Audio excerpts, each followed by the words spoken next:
অত্যন্ত শ্রেষ্ঠ একটা কথা আছে, যদি একটা দরজা বন্ধ হয় তাহলে ঈশ্বর নিজে আমাদের জন্য আরেকটা দরজা খুলে দেন। কিন্তু কিছু মানুষ আছেন যারা এটা ভাবেন যে আমার সাথে তো এরকম হলোই না, আমাদের জন্য তো কোনো নতুন দরজা খুললো না, কোনো নতুন পথ আমরা খুঁজে পেলাম না। সেই বিষয়ে আমরা চিন্তা করি, দুঃখ পাই যে এরকম কেন হলো। কখনো কখনো নতুন দরজা উন্মুক্ত হয়, কিন্তু পুরনো যে বন্ধ দরজা আছে তার সামনেই আমরা দুঃখী হয়ে বসে থাকি, আর এমন ভাবে বসে থাকি যে নতুন দরজার দিকে আমাদের চোখই যায় না।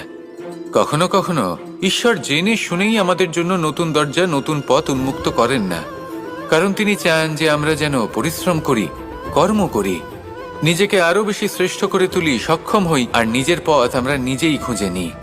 কখনো কখনো এমনও হয় যে ঈশ্বর চান যে আমরা যেন সেই পথে চলতে শুরু করে দিই। ভবিষ্যতে গিয়ে ঈশ্বর আমাদের সবকিছুই প্রদান করেন।